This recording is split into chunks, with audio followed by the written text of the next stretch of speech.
தினம்தோறும் விளக்கேற்ற நல்ல எண்ணெய் இதயம் நல்லெண்ணெய்.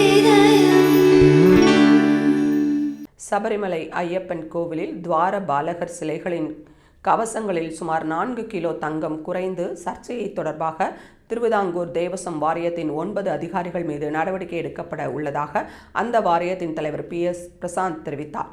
கேரளாவின் பத்தினம்திட்டா மாவட்டத்தில் அமைந்துள்ள சபரிமலை ஐயப்பன் கோவிலில் கருவறைக்கு இருபுறமும் உள்ள துவார பாலகர் சிலைகள் மற்றும் பீடங்களின் தங்க முலாம் பூசப்பட்ட கவசங்கள் கடந்த 2019ஆம் ஆண்டில் கழற்றப்பட்டு சென்னையில் மறு உருவாக்கம் செய்யப்பட்டு மீண்டும் பொருத்தப்பட்ட போது கவசங்களின் எடை 4.5 கிலோ குறைந்துவிட்டதாக எழுந்த குற்றச்சாட்டு அம்மாநிலத்தில் பெரும் சர்ச்சையை ஏற்படுத்தியது. இதையடுத்து திருவிதாங்கூர் தேவசம் வாரியம் ஊழல் கண்காணிப்பு பிரிவு விசாரணை நடத்த வேண்டும் என்றும் காவல்துறை கண்காணிப்பாளர் சசிதரன் தலைமையில் சிறப்பு விசாரணை குழு அமைக்க கேரள உயர்நீதிமன்றம் உத்தரவிட்டது. இந்நிலையில் இந்த விவகாரம் குறித்து ஐயப்பன் கோவிலை நிர்வகிக்கும் திருவிதாங்கூர் தேவசம் வாரிய தலைவர் PS பிரசாந்த் பந்தனம்திட்டாவில் செய்தியாளர்களிடம் பேசிய போது தங்க கவச சர்ச்சை தொடர்பாக துணை தேவசம் ஆணையரும் திருவிதாங்கூர் நிர்வாக அதிகாரியாகவும் இருந்த B.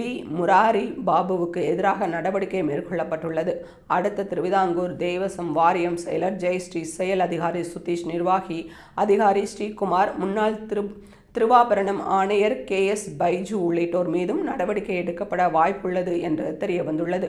மொத்தம் 9 அதிகாரிகள் தவறாக செயல்பட்டதை திருவிதாங்கூர் தேவசம் வாரியத்தின் ஊழல் கண்காணிப்பு பிரிவு கண்டறிந்துள்ள நிலையில் அவர்கள் மீது எடுக்கப்பட வேண்டிய நடவடிக்கை குறித்து அக்டோபர் 14ஆம் தேதி நடைபெறும் வாரிய கூட்டத்தில் முடிவு செய்யப்படும்.